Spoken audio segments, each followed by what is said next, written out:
Ada pengkhianatan Rohingya, mahasiswa geram tinggalkan Aceh.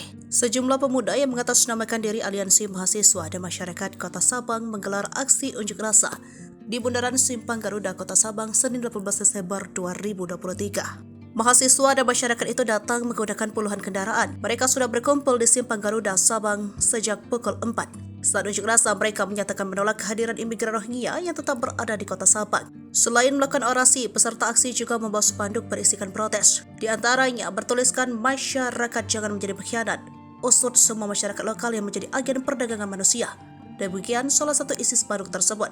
Sebelumnya, Satreskrim Polresta Banda Aceh menetapkan satu orang etnis Rohingya menjadi tersangka atas dugaan penyelundupan manusia. Sebanyak 137 etnis Rohingya yang mendarat di Pantai Plang Ulam, Kecamatan Masjid Raya beberapa waktu lalu. Penetapan tersangka itu dilakukan pada 15 Desember 2023 lalu.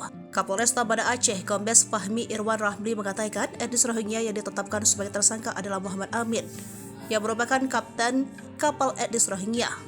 Dari penyelidikan yang dilakukan, MA ditetapkan tersangka atas dugaan people smuggling. Kata Fahmi saat konferensi pers di lapangan Indoor Polresta Banda Aceh pada Senin 17 Desember 2023.